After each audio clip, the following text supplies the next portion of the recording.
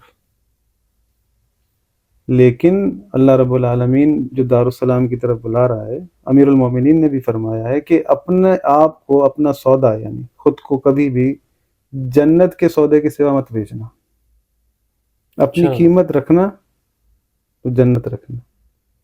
ہر انسان بلایا جا رہا ہے، اس کو دعوت دی جا رہی ہے آؤ جنت کی طرف، لیکن امام حسن، امام حسین سردار، یعنی جنت کے جوانوں کے سردار، جوانان جنت، سید شباب اہل الجنہ، سیدہ زہرا سلام اللہ علیہ، سیدۃ النساء العالمین، امیر المومنین یا علی انت قسیم الجنت والنار. جس جنت کے لیے لوگ بلائے جا رہے ہیں کہ تمہیں اس کی دعوت دی جا رہی ہے، اس کے حصول کے لیے عمل کرو، لیکن ان کو جنت کی سرداری آلریڈی ملی ہوئی ہے.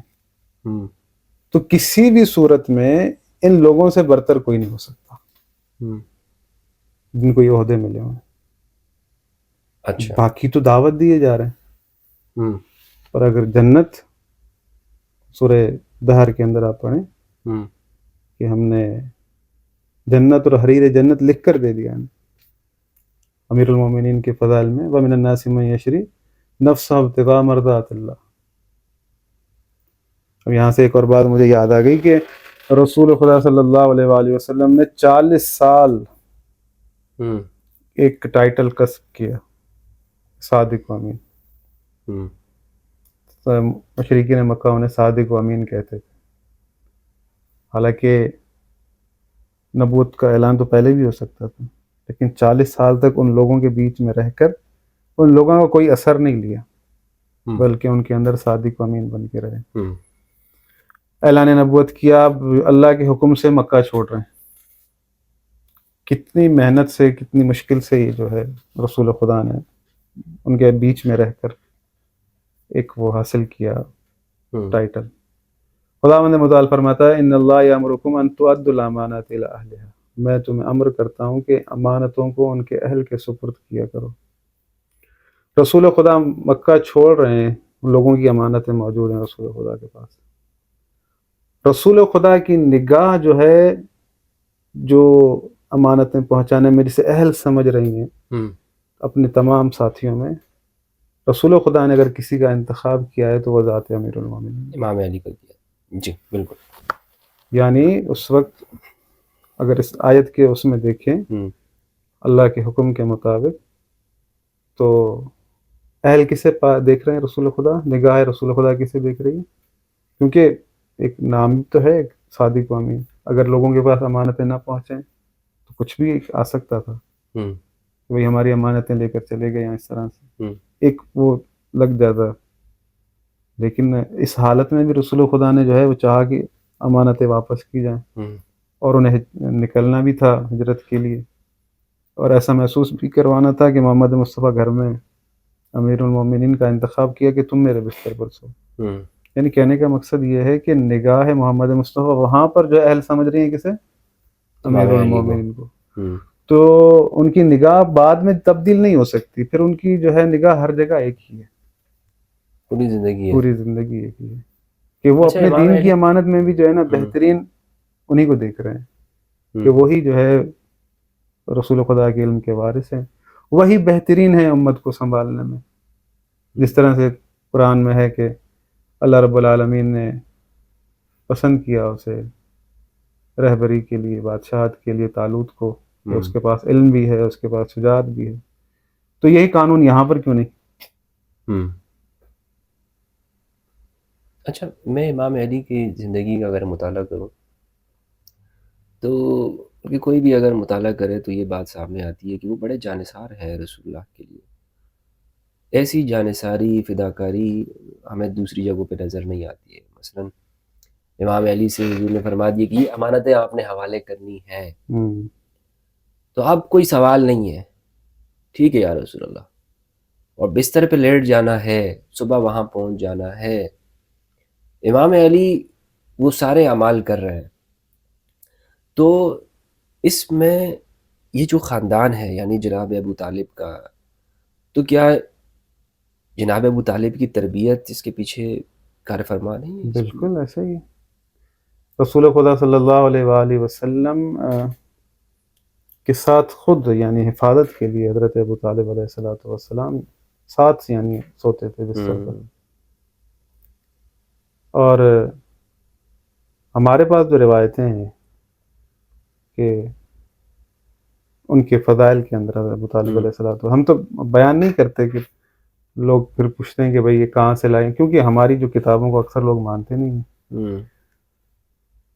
جیسا کہ میں نے عرض کیا کہ رسول خدا نے کفار کے بیچ میں رہ کر اور ایک وہ نام کمایا، ان کا اثر نہیں لیا۔ میں ایک پروگرام میں تھا، مفتی صاحب کے ساتھ بیٹھا تھا، تو وہاں پر جو ہے وہ یہی مسئلہ چھڑ گیا تھا، ایمان حضرت ابو طالب علیہ السلام۔ دیکھیں کچھ چیزیں ہوتی ہیں کہ وہ انسان، ایک ہوتی ہے نا نیچرل چیزیں، نیچر جسے آپ کہتے ہیں۔ آپ اس دور کے اندر مثال کے طور پر میں ہوں، اگر ساری زندگی کوئی گناہوں کے کام کرتا رہوں اور اچانک سر پہ ٹوپی رکھ لوں، داڑھی رکھ لوں اور لوگوں سے کہوں کہ قبلہ چلیں نماز کے لیے، گناہ نہ کریں، تو کیا کہیں گے آگے مجھ سے؟ سو چوہے کھا کر بلی حج پہ چلی۔ تو ایک عجیب وہ ایک ہوتا ہے کہ یار یہ ساری زندگی کیسی گزاری اور اب ہمیں کیا کریں، حاجی صاحب بن گئے۔ تو سمجھنے کے لیے اگر انسان سمجھے، قبول کرے، تو وہ دلیل کافی رہتی ہے۔ رسول خدا صلی اللہ علیہ وآلہ وسلم قرآن کی آیتیں پڑھ رہے ہیں کفار کے سامنے، وَإِذَا قِيلَ لَهُمْ تَعَالَوْا إِلَىٰ مَا أَنزَلَ اللَّهُ وَإِلَى الرَّسُولِ قَالُوا حَسْبُنَا مَا وَجَدْنَا عَلَيْهِ آبَاءَنَا۔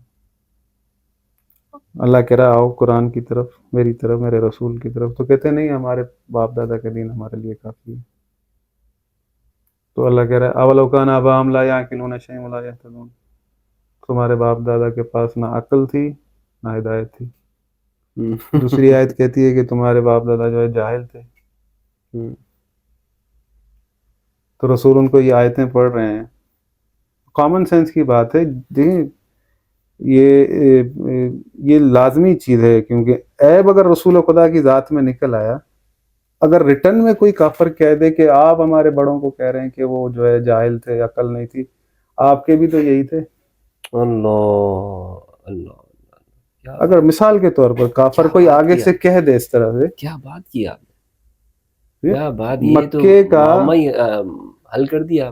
مکے کا بچہ جانتا تھا، بچہ جانتا تھا کہ محمد کے بڑوں کا دین اور ہمارے بڑوں کا دین ایک نہیں ہے۔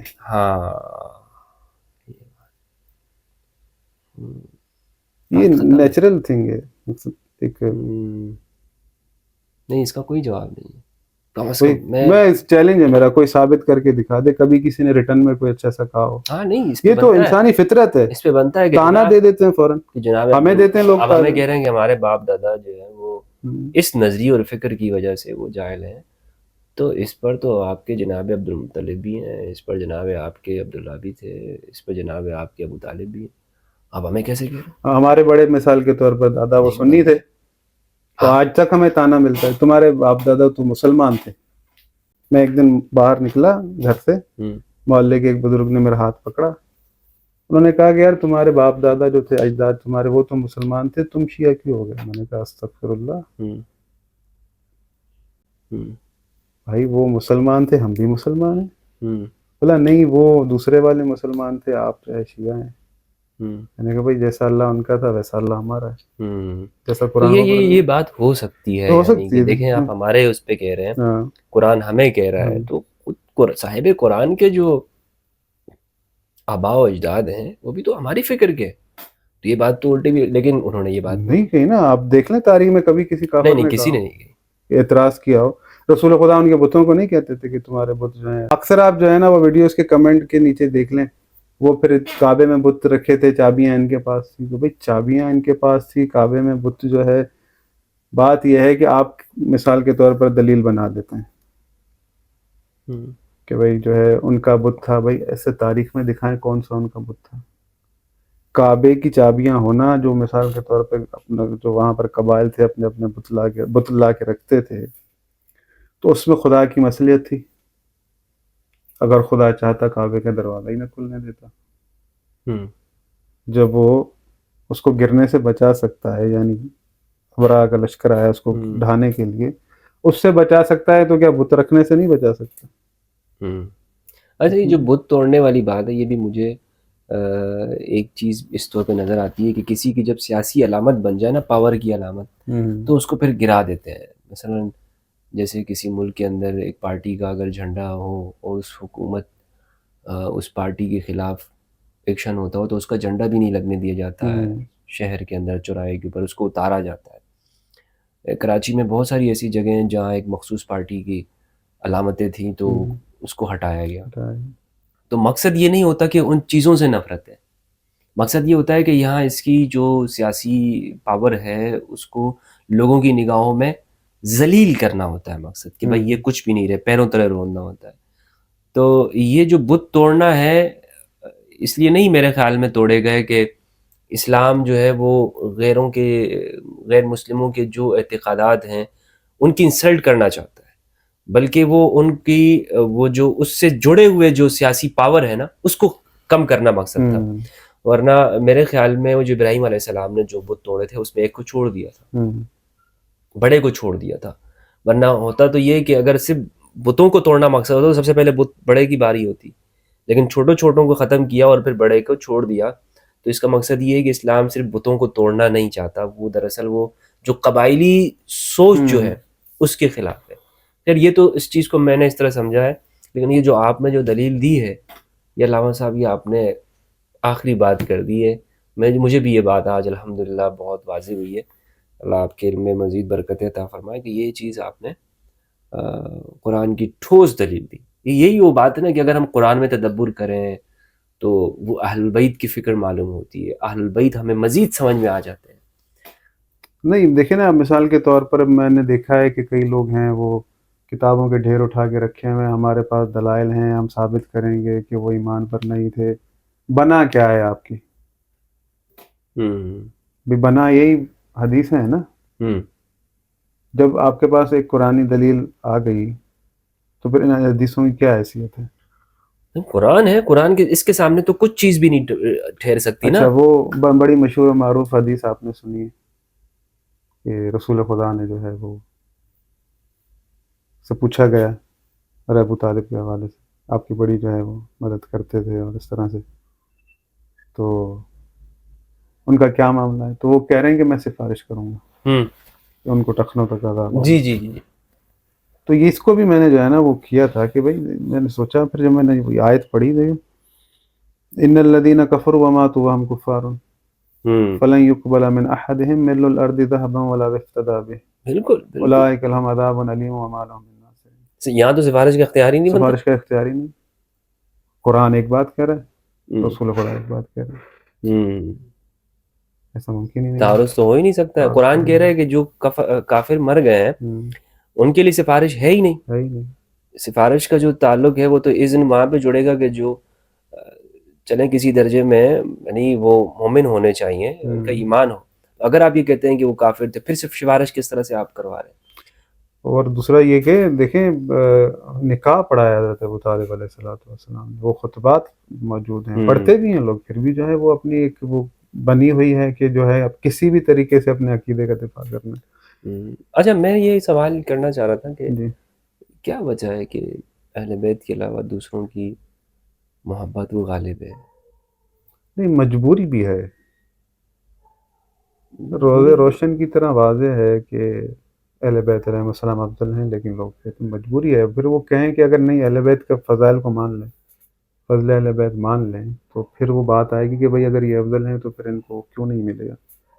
چلے مان بھی لے ایک آدمی، لیکن پھر بھی وہ اس جگہ تک وہ تیار نہیں ہوتا کہ وہ مثلاً یہ کہے کہ فلاں نے یہ کام جو کیا وہ غلط کیا، ہوں، وہ کہتا ہے نہیں آپ بس چپ ہو جاؤ، آپ یہ آپ کو اختیار نہیں ہے۔ نہیں ایسا نہیں ہے، لیکن حق بات کرنا ہوں وہ ہر انسان کے اوپر واجب ہے۔ ہوں یا ایھا الذین آمنوا اتقوا اللہ وقولوا قولا سدیدا۔ ہوں کونوا قوامین بالقسط شہداء ہاں، للہ۔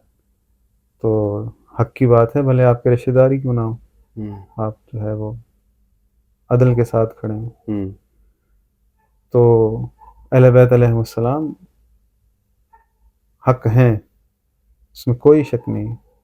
ان کے ساتھ کھڑا ہونا، دیکھیں مشکل ہے اس گھر کے ساتھ کھڑا ہونا، آپ یہ ساری چیزیں فیس کر رہے ہیں کہ آپ اگر اہل بیت علیہ السلام کے فضائل بیان کرتے ہیں، ان کی برتری بیان کرتے ہیں، مشکلات تو آپ کو بھی جو ہے وہ آئی ہوں گی۔ تو میں اس سے پہلے بھی عرض کر رہا تھا، تو یہ چیز جو ہے بیچ میں ڈائیورٹ ہو گئی وہ پوڈ کاسٹ کے اندر، کہ ام حسبتم ان تدخلوا الجنۃ ولما یعلم اللہ الذین جاہدوا منکم ویعلم الصابرین۔ کس سے کہہ رہا ہے اللہ؟ مومن سے کہہ رہا ہے۔ اس وقت جو موجود بھی ہیں، جو بعد میں آنے والے بھی ہیں۔ ہم تو اس چیز پہ نہیں ہے کہ اگر ایک ضمیر آ جائے مخاطب کی تو اس میں بس وہی ہے۔ تو کتنی بڑی سعادت ہے کہ کوئی نمازی ہے، کوئی زکوٰۃ دینے والا ہے، کوئی حاجی ہے، حج کرنے والا ہے، خیر دینے والا ہے، یہ سب بہت بڑی سعادت ہے، لیکن معیار جنت نہیں ہے۔ خدا نے متعال فرمایا تھا، کیا تم گمان کرتے ہو کہ تم جنت میں چلے جاؤ گے؟ ابھی تو ہم نے دیکھا ہی نہیں ہے تم میں جہاد کرنے والا کون ہے، صبر کرنے والا کون ہے۔ اللہ رب العالمین جنت کس معیار پر دے گا؟ جہاد پر اور صبر پر۔ اب یہ جہاد کون سا جہاد ہے؟ یہ جہاد وہی ہے جو آپ کر رہے ہیں، اہل بیت علیہ السلام حق ہیں، لوگوں کو دعوت دے رہے ہیں۔ صبر کیا ہے؟ بعض لوگ جو ہے وہ اس چیز میں جو ہے نا وہ بڑا الجھن میں پھنس جاتے ہیں کہ بھئی ظاہری خلافت نہیں ملی تو وہ خلیفہ نہیں ہے۔ یہ معیار کب ہے کہ اگر کوئی جسے خلافت نہ ملے، اللہ کی طرف سے مقرر ہو، لوگوں میں اگر اسے خلافت نہ دی جائے تو وہ خلیفہ نہیں ہے؟ کہ قرآن میں جو ہے ایسی کوئی آپ کو شواہد ملتے ہیں کہ لازمی ہے کہ جو ہے جس کے لیے وصیت کی جا رہی ہے وہ خلیفہ بھی ہو؟ اچھا، یہ جو دیکھیں عہد وعد اللہ الذین آمنوا منکم لیستخلفونہم فی الارض، کیا ایمان کے ساتھ کیسے خلافت کو جوڑ دیا؟ کیا مطلب؟ مطلب دنیا میں تو ہم دیکھتے ہیں حکومتیں بڑے بڑے ظالم بادشاہوں کو ملی ہیں، حتیٰ کہ غیر مسلموں کو ملتی ہیں، تو یہاں پر ایمان کے ساتھ خلافت فی الارض کو جوڑا گیا ہے، بات سمجھ میں نہیں آتی۔ دیکھیں وہی تو میں عرض کر رہا ہوں نا کہ اللہ رب العالمین نے جو جنہیں مقرر کیا ہے، جن کی وصیت کروائی ہے، اور اللہ رب العالمین چاہتا ہے کہ ان کی اطاعت کی جائے، اور جس کا حکم بھی دیا ہے اس نے، تو ان کو اگر مثال کے طور پر ظاہری خلافت نہیں بھی ملی لیکن وہ لوگوں پر حجت ہے۔ یوم ندعو کل اناس بامامہم، رسول خدا صلی اللہ علیہ وآلہ وسلم نے فرمایا جو بھی اپنے وقت کے امام کی معرفت کے سوا دنیا سے چلا گیا وہ جاہلیت کی موت مر گیا۔ ہر شخص پر جو ہے نا یہ واجب ہے اپنے وقت کے امام کو پہچانے۔ اگر وہ پہچانے گا، اس کی اقتداء میں رہے گا، تو ہی اس کا کنیکشن اللہ کے ساتھ ہوگا، اس کو جو احکام ملیں گے، جو بتانے والا ہوگا۔ رسول خدا صلی اللہ علیہ وآلہ وسلم دین لائے ہیں، تو یہ ایسا نہیں ہے کہ رسول خدا جو ہے وہ آیت آئی ہے کہ وَيُحِلُّ لَهُمُ الطَّيِّبَاتِ وَيُحَرِّمُ عَلَيْهِمُ الْخَبَائِثَ، یہ صرف تھوڑی بتانے آئے کہ آپ مٹن کھا سکتے ہیں، آپ جو ہے وہ فلاں گوشت نہیں کھا سکتے، آپ یہ والا پرندہ کھا سکتے ہیں، یعنی صرف اس لیے نہیں آئے۔ يُحِلُّ لَهُمُ الطَّيِّبَاتِ وَيُحَرِّمُ عَلَيْهِمُ الْخَبَائِثَ، اللہ کے رسول اس لیے آئے ہیں کہ آپ کو ظالم کی اطاعت سے روکیں، بلکہ اللہ کی اطاعت کی، اللہ کی سبیل کی طرف چلیں۔ اچھا، میں یہ سمجھتا ہوں کہ یہ جو آیت ہے نا یہ ابھی تک پوری نہیں ہوئی ہے۔ کیسے مطلب؟ مطلب ابھی تک زمین پر اہل ایمان کو پوری زمین پر خلافت نہیں ملی۔ یہ دیکھیں نا یہ مخصوص جو ہے نا پوری ان کے پاس جو ہے اللہ کی طرف سے پوری زمین کی خلافت ہے. جس طرح یہ ہے والذی ارسل رسولہ بالہدی ودین الحق، لیظہرہ علی الدین کلہ، جس یہ تو دن یہ مہلت تمام ہو جائے گی، تو کیا یہ آپ سمجھتے ہیں ابھی ہو چکا ہے؟ امام زمان عجل اللہ تعالیٰ فرج و شریف آئیں گے تو پوری زمین کی خلافت ان کے پاس ہوگی ظاہری طور پر. اچھا ایسا کوئی زمانہ گزرا ہے جس میں یہ کام ہوا ہو، اظہار دین تمام ادیان کے اوپر ہو چکا ہو؟ دیکھیں بعض اوقات یہ اعتراض ہوتا ہے کہ قرآن عربی زبان میں نازل ہوا ہے، ہمارا تعلق نہیں ہے اس کے ساتھ، آپ نے دیکھا ہوگا. تو یہ ایسا ممکن نہیں ہے کہ قرآن جو ہے وہ ہر قبیلے ہر زبان میں الگ الگ آتا، کتاب کی وہ قدر نہ رہتی. کتاب اتری ہے ایک زبان میں، عربی میں. خداوند متعال نے اس کا ایک صاحب بنایا ہے، وہ لوگوں سے بات کرے گا قرآن کے مطابق ان کی زبانوں میں جو وہ سمجھتے ہیں، جو وہ سمجھتے ہیں. وہ کیا سمجھے؟ یعنی یہ کمال سارا کا سارا صاحب کتاب میں اللہ نے رکھا ہے کہ وہ بیان کرے گا کہ یہ کتاب اللہ کی کیوں کہتی ہے. کیا فرمایا؟ امیر المومنین وہ واحد شخصیت ہیں جنہوں نے کہا کہ سلونی سلونی قبل ان تفقدونی. ائمہ معصومین وہ اشخاص ہیں کہ جو لوگوں سے ان کی زبانوں میں بات کرتے تھے، ان کے ذہنوں کے مطابق بات کرتے تھے. تو انہوں نے کیا فرمایا؟ یہ آیت سے کیا مراد ہے؟ اس آیت سے مراد جو ہے ائمہ معصومین نے فرمایا ہے کہ یہ مخصوص ہے کہ کیونکہ ایک اللہ رب العالمین کی طرف سے جو ہے مہلت ہے. بعض اوقات جو ہے نا وہ لوگ اشتباہ میں پڑ جاتے ہیں. اب مثال میں آپ کو دوں کہ جو اس وقت میرے ذہن میں آ رہی ہے کہ سورت کا نام میں آپ کو نہیں بتا رہا، میں آپ کو یہ ساری آیتیں جو ہے بھیج دوں گا، اگر ممکن ہو سکے تو یہ نیچے اگر لکھی ہوئی آئیں تو لوگوں کے سننے کے لیے آسانی ہو جائے گی. وَيَقُولُونَ طَاعَةٌ فَإِذَا بَرَزُوا مِنْ عِنْدِكَ بَيَّتَ طَائِفَةٌ مِّنْهُمْ غَيْرَ الَّذِي تَقُولُ وَاللَّهُ يَكْتُبُ مَا يُبَيِّتُونَ. یہ منہ سے کہتے ہیں کہ آپ کی، یہ منافقین کے لیے آپ کی اطاعت جو ہے وہ فرما برداری دل سے منظور ہے، لیکن اے رسول جب یہ آپ سے پاس کے اٹھ کے چلے جاتے ہیں تو اپنے گھروں میں تمہاری باتوں کے خلاف مشورے کرتے ہیں. غیر الذی تقول واللہ یکتب ما یبیتون، اور جو وہ باتیں کرتے ہیں اللہ لکھ لیتا ہے. سوال یہ ہے کہ وہ اتنا طاقتور، اتنا قوی، لکھ کیوں لیتا ہے؟ کوئی کاروائی کیوں نہیں کر رہا؟ سورہ مجادلہ الم تر الی الذین نہوا عن النجوى ثم یعودون لما نہوا عنہ ویتناجون بالاسم والعدوان ومعصیۃ الرسول. ان کو منع کیا گیا ہے کہ کانوں میں سرگوشیاں نہ کریں، نجوا نہ کریں، پھر بھی وہی کرتے ہیں. کون سی کرتے ہیں؟ معصیت رسول، رسول کی نافرمانی. اللہ نے تو نہیں کہا کہ کون سی نافرمانی، بیٹھے ہیں رسول کے سامنے لیکن رسول کی باتوں کے خلاف جو ہے وہی سامنے باتیں ہو رہی ہیں. اللہ نے کوئی فرشتے نہیں بھیجے، وہ اپنے گھروں میں جا کے رسول خدا غیر الذی تقول، یعنی رسول کی بات کے خلاف بات ہو رہی ہے. اللہ کہہ رہا میں لکھ لیتا ہوں. لکھ کیوں لیتے ہیں؟ اسمال حجت کے لیے. اللہ رب العالمین زبردستی نہیں منوائے گا اپنی باتیں. ٹھیک ہے آپ اپنا زور لگائیں، میری طرف سے مہلت ہے. اللہ رب العالمین نے یہ نظام دیا ہے کہ اگر میں لوگوں کو پکڑتا وَلَوْ يَأْخُذُ اللَّهُ النَّاسَ بِمَا كَسَبُوا مَا تَرَكَ عَلَىٰ ظَهْرِهَا مِن دَابَّةٍ وَلَٰكِن يُؤَخِّرُهُمْ إِلَىٰ أَجَلٍ مُّسَمًّى. اگر ہم لوگوں کو ان کے اعمال کی وجہ سے پکڑتے تو زمین میں چرند پرند کسی کو نہ چھوڑتے، پر یہ سب کا سب مؤخر ہے قیامت کے لیے، تو وہاں میں حساب لوں گا. یہاں انسانوں کو چھوڑا ہے، ہدایت کا رستہ دکھا دیا، یہ ہدایت کا رستہ ہے، یہ برائی کا رستہ ہے. اب جس کی جو جہاں دل چاہے، انسانوں کو فیصلہ سنا دیا اپنا. وَمَن يُشَاقِقِ الرَّسُولَ مِن بَعْدِ مَا تَبَيَّنَ لَهُ الْهُدَىٰ وَيَتَّبِعْ غَيْرَ سَبِيلِ الْمُؤْمِنِينَ نُوَلِّهِ مَا تَوَلَّىٰ وَنُصْلِهِ جَهَنَّمَ. جو بھی حق واضح ہونے کے بعد اللہ اور اس کے رسول کی مخالفت کرے گا، جس رستے پر چلے گا ہم چلنے دیں گے. ٹھیک ہے، جا. بات یہ ہے کہ جس چیز کی طرف اللہ اور اس کا رسول بلا ہے ہمارے لیے وہ حجت ہے. اللہ کے رسول، اللہ ہمیں بلا رہا ہے جنت کی طرف، دار السلام کی طرف. اس دار السلام کا رستہ کیا ہے؟ میں تمہارے درمیان قرآن اور اہل بیت چھوڑ جا رہا ہوں. وہ دار رسول خدا نے دکھا دیا، یہ دار ہے کہ اس دار سے اس دار تک جاؤ. لیکن لوگ تو پریشان ہیں، ان کو پتہ ہی نہیں چلتا کہ پتہ نہیں چلتا، سب پتہ ہے. مسلمانوں میں اتنی تحریکیں بنی ہوئی ہیں. کوئی کہہ رہا ہے کہ اس رستے سے جاؤ گے تو جنت ملے گی، کوئی کہہ رہا ہے کہ کسی کو مار کے جاؤ گے تو جنت ملے گی، کہہ رہا ہے پھٹ کے جاؤ گے. ان کو پتہ ہی نہیں چل رہا ہے. نہیں، جو مقصد یہ کام کر رہے ہیں ان کو سوچنا چاہیے کہ جنت کا راستہ رسول خدا نے جو دیا ہے، حقیقی راستہ وہی ہے.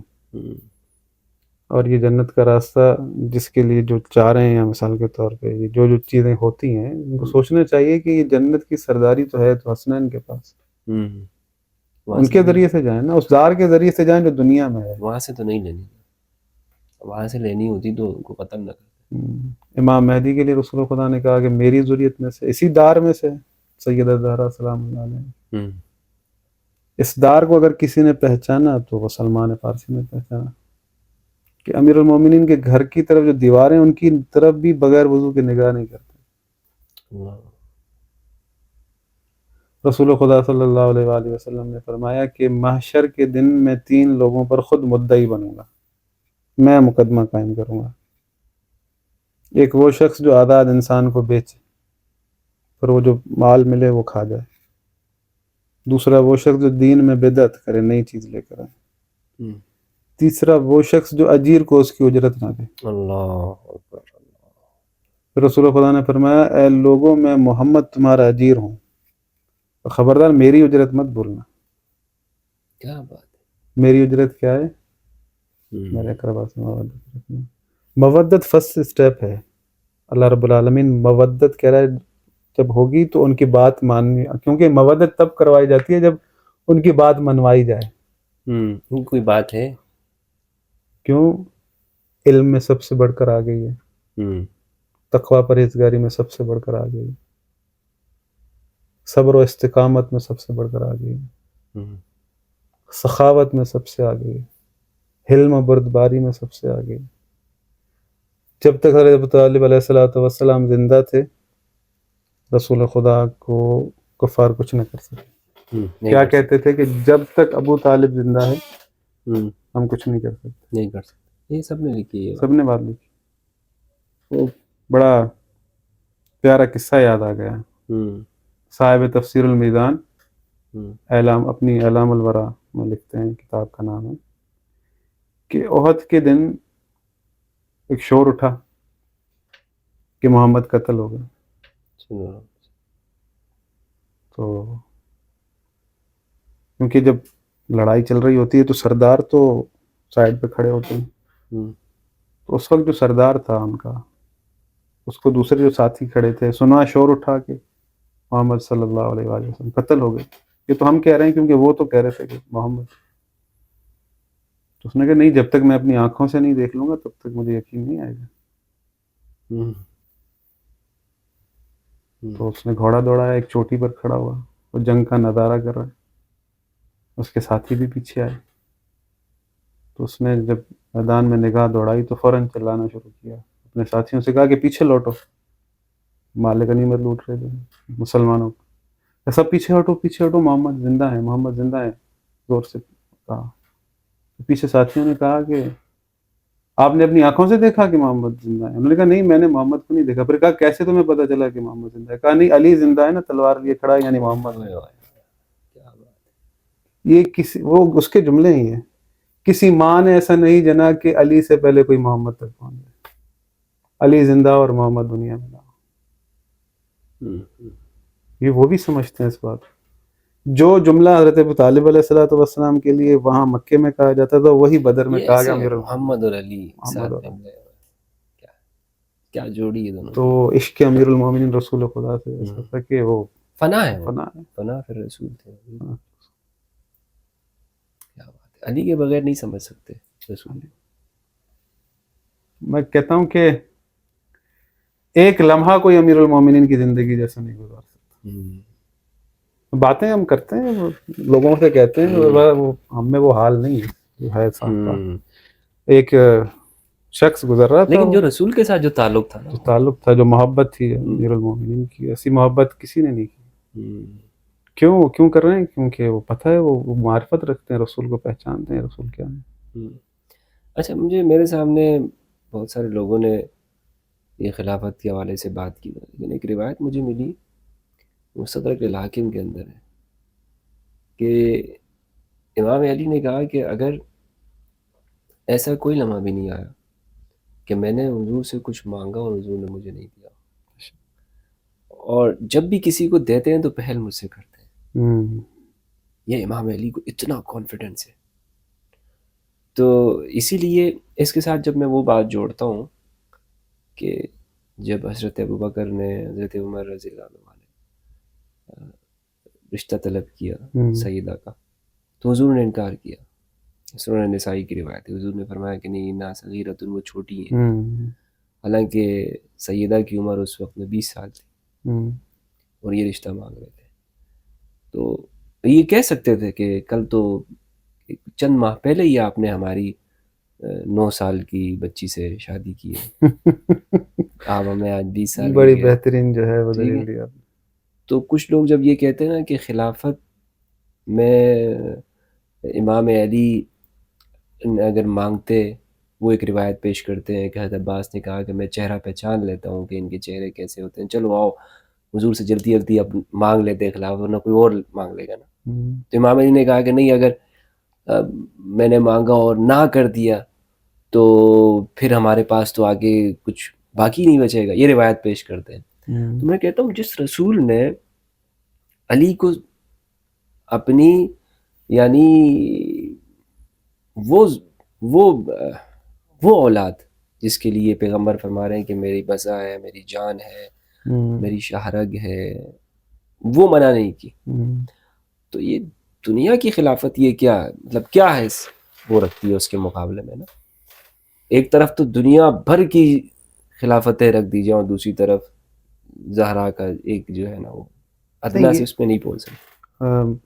وہ باتوں سے جو ہے نا وہ ایک ٹکراؤ ہے اس میں۔ یہ روایت تو جو ہے وہ درایتاً جو ہے وہ ٹھیک نہیں ہے۔ کون سی والی؟ یہ جو آپ نے مثال ابھی بیان کی تھی کہ حضرت عباس نے کہا کہ چلیں خلافت مانگ لیں، کیونکہ امیر المومنین کو، امیر المومنین کو جو ہے کہ رسول خدا نے ذوالعشیرہ کے دن خلیفہ بنا دیا۔ ذوالعشیرہ میں بھی بیان کیا، غدیر میں بھی کیا ہے۔ میں وہ کہہ رہا ہوں نا کہ امام علی کا جو رشتہ ہے، مولا کا جو رشتہ ہے حضور کے ساتھ، اس کو جگہ جگہ پر کوشش یہ ہوتی ہے کہ ڈی ویلیو کیا جائے، اور اس کا جو اصل مقام ہے وہ یہ نا جو یہود کرتے تھے، یحرفون الکلم عن مواضعہ، وہ بدلنے والا۔ اور وما تفرق الذین اوتوا الکتاب الا من بعد ما جاءتهم البینہ، بینہ کے بعد اب یہ غدیر بینہ ہے، بالکل واضح، یعنی رسول اس سے بڑھ کر اور کوئی الفاظ نہیں ہے میرے نزدیک۔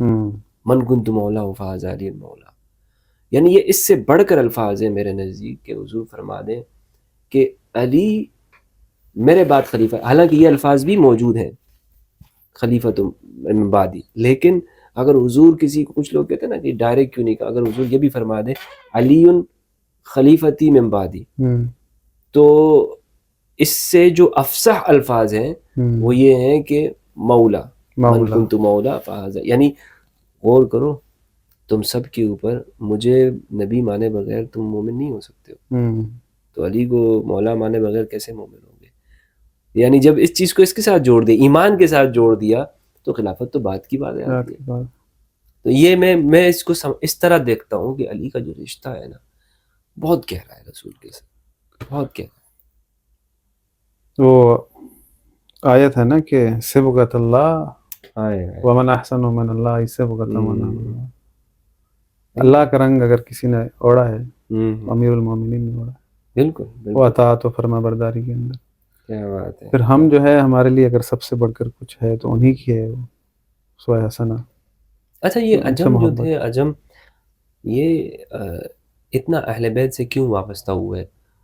بمقابلہ ہم دیکھیں کہ عربوں میں سوائے انصار و انصار کے اور مہاجرین میں بھی وہ طبقہ کے جو سابقون الاولون ہے، جیسے خباب ہیں اور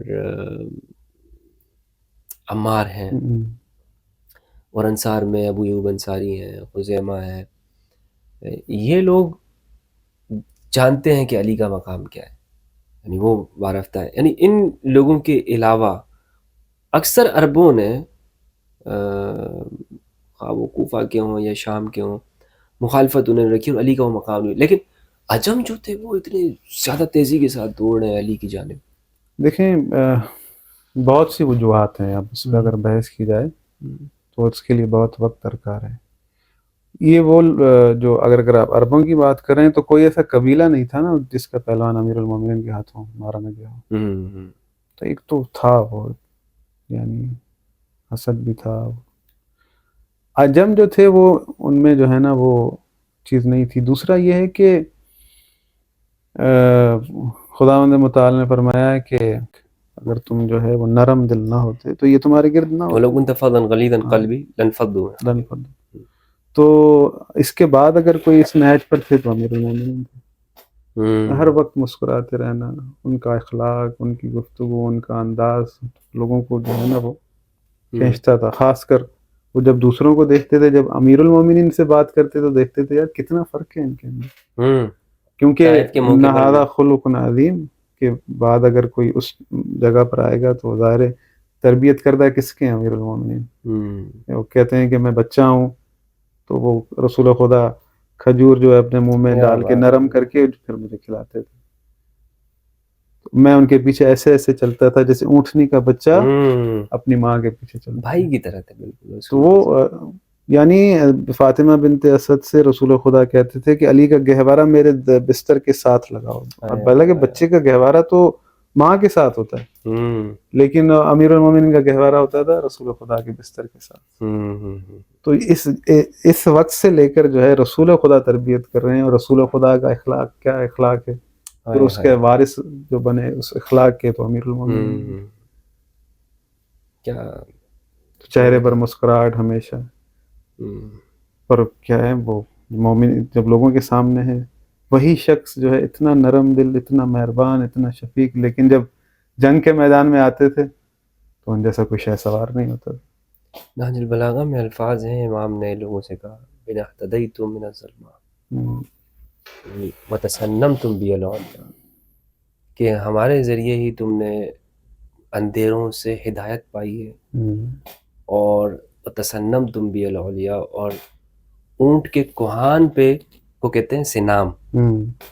تو امیر نے امام علی نے بڑے خوبصورت تعبیر فرمائی کہ کوہان پہ چڑھنے کو کہتے ہیں تسنم. تو جس طرح اس پہ چڑھ کر انسان سب کو نیچے دیکھتا ہے نا، تو وہ ایک ایسی سواری ہے. تو ہمارا کہ ہمارے ذریعے تمہیں بلندیاں ملی ہیں. یعنی امام وہ ہیں کہ اہل بیت یعنی یہ جو اسلام آگے ہے، مسلمانوں کو خلافت ملی، سلطنت ملی، اور اتنا پھیل گئے پوری دنیا پہ حکمرانی ملی، کس کے صدقے سے ملی؟ اگر علی وہ مکہ میں وہ قربانیاں نہ دیتے، اگر علی وہ مدینہ میں وہ سب کچھ نہ کرتے تو یہ سب کچھ اسلام آگے نہیں ہوتا. اور اگر ابو طالب نہ ہوتے وہ مکہ میں تو کیا مدینہ آگے برقرار رہتا؟ اپنا دیکھ لیں نا. حالانکہ کئی لوگ ایسے ہوتے تھے، قرآن میں شواہد موجود ہیں، مطلب کوئی تو ایسا ہوتا تھا کہ وہ کمنٹ کرتا تھا کہ یہ رسول آئے ہیں کہہ رہے ہیں کہ میں اللہ کا رسول ہوں. مجھے نہیں لگتا یہ کامیاب ہوں گے. دین کامیاب نہیں ہوگا، کامل نہیں ہو سکے گا. تو یہ کمنٹ کرتا رہتا تھا. لیکن جب اللہ نے امیر المومنین کے ذریعے، فرشتوں کے ذریعے رسول خدا کی نصرت کی، دین غالب آیا، دین تمام ہو گیا. الیوم اکملت لکم دینکم واتممت علیکم نعمتی ورضیت لکم الاسلام دینا، دین تمام ہو گیا. تو وہ بڑے غصے میں تھا. لوگوں نے اسے کہا تو کہتے تھے دین تمام نہیں ہوگا. دین تمام ہو گیا، کامل ہو گیا، قیامت تک کے لیے جو ہے نا ایک ہدایت کا وہ رستہ مل گیا. تو وہ بڑے غصے میں تھا. خداوند متعال نے پھر یہ آیت اتاری کہ من کان یظن ان لن ینصرہ اللہ فی الدنیا والآخرہ، جو بھی یہ گمان کرتا ہے کہ یہ اللہ اپنے رسول کی مدد نہیں کرے گا دنیا اور آخرت میں، فلیمدد بسبب الی السماء ثم لیقطع فلینظر هل یذهبن کیدہ ما یغیظ. تو ایک رسی کو بلندی پر باندھے، اپنا گلا جو ہے اس میں ڈال کے پھانسی کھا کے مر جائے، پھر اس کا غصہ مسا ختم ہو جائے. یعنی جو یہ گمان کرتا ہے کہ اللہ دین کو کامل نہیں کرے گا، رسول کی نصرت نہیں کرے گا، اسے چاہیے کہ یہ کام کرے. تو سب سے بڑھ کر مہم چیز کیا ہے؟ دین کی نصرت. اگر سب سے بڑھ کر نصرت کی ہے کسی نے دین کی تو وہ امیر المومنین بے شک. پھر آگے ان کی اولاد پھر ان بھی کی اولاد نے کی ہے. ہاں چلیں علامہ صاحب، اچھا بہت طویل شکریہ. گفتگو ہماری ہو گئی. اور آپ کو خوش رکھے. بہت معرفت اہل بیت کے جو باب ہے یہ تو بہت وسیع ہے. بھئی علامہ نہ کہا کریں، یہ تو میرے چوتھی دل کی مرتبہ دھڑکن ہے جو ہے کہ وہ تیز ہو جاتی ہے. اچھی بات پہلے ہے، بھی میں نے آپ سے کہا تھا یہ تیز رہنی چاہیے. نہیں، تیز نہیں رہنی چاہیے، یہ اچھا نارمل رہنی چاہیے. نانا لینی چاہیے. بس آپ اپنے لیے جو ہے آپ سے جو ہے دعاؤں کا طلبگار ہوں. میں آپ کے لیے سلامت دعا رہیں، گوں اور آپ کو خوش رکھے. سلامت رہیں، سلامت رہیں. دوستو یہ تھے ہمارے ساتھ علامہ نہیں کہتا ہوں، یہ تھے ہمارے ساتھ حافظ سجاد زہرائی صاحب. رات کے اس وقت میں 4 بجنے والے ہیں اور ان کی میت میں بیٹھے ہیں. اہل بیت کا ذکر ہو رہا ہے اور مجھے تو اسی میں اچھا لگتا ہے کہ ہم اسی پہ گفتگو کرتے رہیں. اہل بیت کے حوالے سے علی ہوتا رہے، ان کی خوبیاں بیان ہوتی رہیں، لیکن آرام بھی کرنا ہے انشاءاللہ. تو آپ لوگ بھی دعا میں یاد رکھیے گا. علامہ صاحب یا حافظ سجاد زہرائی صاحب ان کے لیے بھی دعا کریں. انہوں نے اب اپنا یوٹیوب چینل بھی بنا لیا ہے. میں نے ان سے گزارش کی تھی کہ آپ اپنا یوٹیوب چینل ضرور بنائیں. تو آپ میں کوشش کروں گا کہ ویڈیوز یہ ڈیلی اس پہ اپلوڈ کرتے رہیں، تو آپ ان کو بھی وہاں پہ دیکھیں، سبسکرائب بھی کریں ان کے چینل کو. کوئی سوال ہو تو کمنٹ میں لکھیے گا، انشاءاللہ اس کا جواب دینے کی کوشش کریں گے. اپنا اور اپنے پیاروں کا خیال رکھیے. اللہ سبحانہ و تعالیٰ ہم سب کو قرآن مجید میں تدبر کرنے اور اہل بیت کی معرفت عطا فرمائے. السلام علیکم ورحمۃ اللہ وبرکاتہ. وعلیکم